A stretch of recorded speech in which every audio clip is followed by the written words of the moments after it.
5 years ago, if you'd asked almost any investing app, any star rating website, any top funds list, one name kept showing up. Axis Focused 25. 5-star rated. Run by one of India's most celebrated equity teams. Money poured in. Today, that same fund has returned 6.2% a year for 5 years. A plain Nifty 500 index fund, no manager, no story, did 11.7. On 10 lakh rupees, that gap is nearly 4 lakh rupees vanished. And the market didn't crash. The fund just quietly lost the plot. It's not alone. Today, India's most consistent underperformers of the last 5 and 10 years, what they were rated back then, what actually broke inside each one, and 6 red flags that would have warned you years early. Because the uncomfortable truth is this: the worst funds of this decade were the 5-star funds of the last one.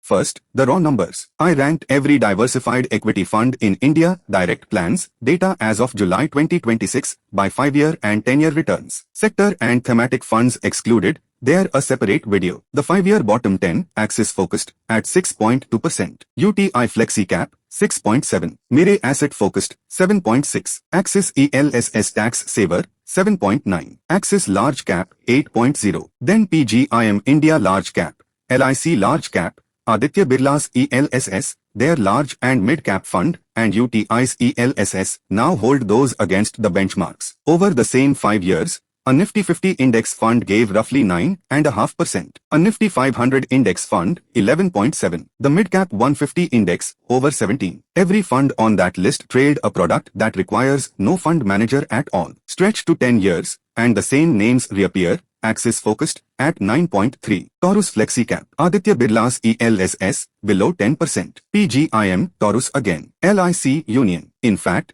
3 different Axis funds sit in the bottom 10 of both lists. And notice something strange: these 10-year numbers, 9, 10, 11%, they're all positive. That's exactly what makes underperformance dangerous. Nothing crashes. No alert fires. It just quietly costs you the better outcome. Year after year after year.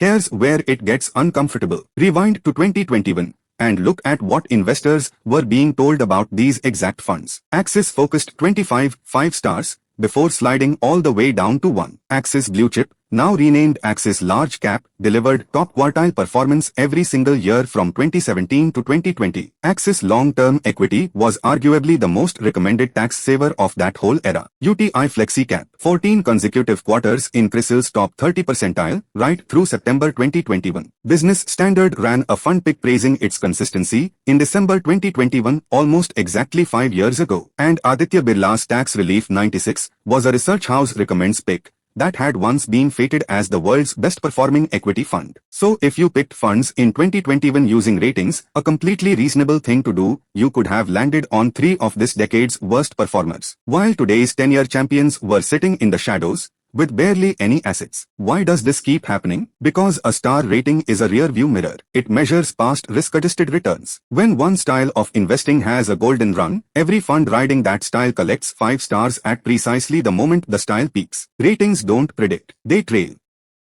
So what actually broke at Axis? 3 things stacked. 1. Style. Axis ran a concentrated quality growth playbook, 24 expensive, beautiful, compounding businesses. From 2017 to 2020, that style was on steroids, and Axis looked untouchable. But from 2021, the market rotated violently into value, PSU banks, capital goods, power, defense. The exact stocks the quality playbook refuses to own led the market for 3 straight years. And quality growth went into a private bear market of its own. 2. Governance. In May 2022, Axis AMC sacked its chief dealer over front-running allegations, a scandal that triggered investigations by SEBI, the ED, and the CBI. Whatever the courts finally decide, an episode like that is a process failure inside the shop and a massive distraction at the worst possible time. 3. Exits. In August 2023, Jinesh Gopani, head of equity, the manager most identified with these funds for 14 years, left to start his own venture. New CIO, new equity head, rebuilt team. Rebuilds take years, and today's 5-year numbers still carry every bit of that turbulence. The lesson: when a fund's brilliance comes entirely from one style being in fashion,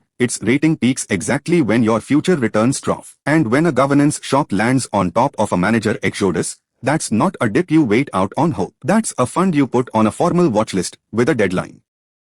UTI Flexi Cap is a cleaner, almost philosophical case. No scandal, no exit. The same manager, Ajay Tyagi, has run the same quality growth discipline for years, and he says so openly. Quality has massively underperformed value. The style is the drag, not sloppy stock picking. And here's the subtle trap. That's a coherent strategy, honestly executed. But if you owned this fund believing Flexi Cap means the manager will adapt to whatever works, you owned something very different from what you thought you owned. One style purity means decade-long droughts aren't a malfunction. They're part of the design. The lesson: know which style you actually hold. And never let a single style be your entire portfolio, because every style, however elegant, spends years in the desert.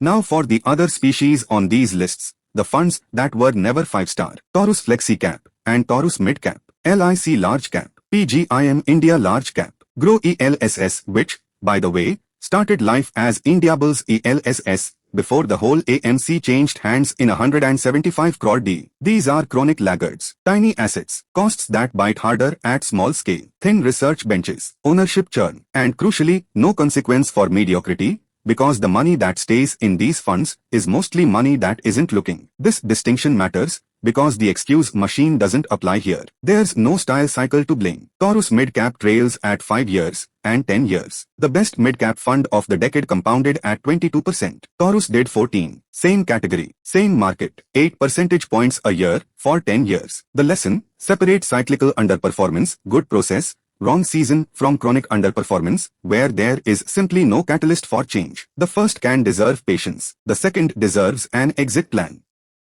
Let's price this properly. 10 lakh rupees, 5 years. At Axis Focused 6.2%, you end with about 13.5 lakh. In a plain Nifty 500 index fund, 17.4. In the best focused fund of the same period, over 24.5. Now 10 years, in tax savers. Aditya Birla's ELSS, at 9.9%, turns 10 lakh into about 25.7 lakh. A boring Nifty 50 index fund, 28.6, and the best ELSS of the decade turned it into more than 75 lakh. Nothing crashed. You'd never get a notification. That's why underperformance is the most expensive risk nobody talks about. It compounds exactly as quietly as returns do.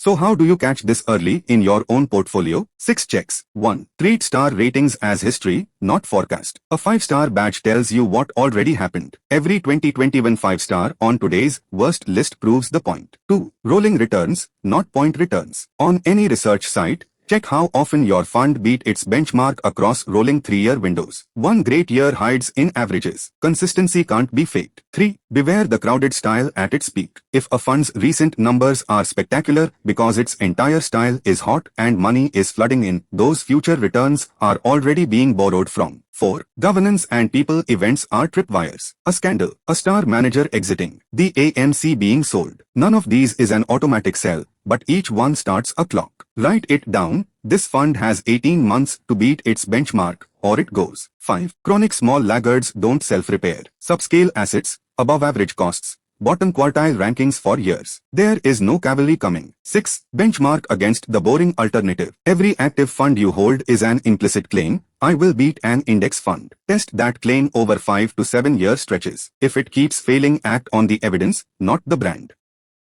If you recognized one of your own funds in this video, don't panic sell tomorrow morning. Exits have real costs, capital gains tax, exit loads, ELSS lock-ins. Diagnose first. Is it cyclical or chronic? Then decide with a written plan, not a mood. And one warning, for anyone watching in mid-2026, the styles have rotated again. Value has led for years now. Quality has lagged. Which means some of today's 5-star funds are riding a peak of their own. The names change. The trap doesn't. If you'd like a structured second opinion on your portfolio, the link is below. This video is education, not investment advice, and past performance, as you've just seen from both directions, is not indicative of future returns. Mutual fund investments are subject to market risks. Read all scheme-related documents carefully. Thanks for watching, and see you in the next one.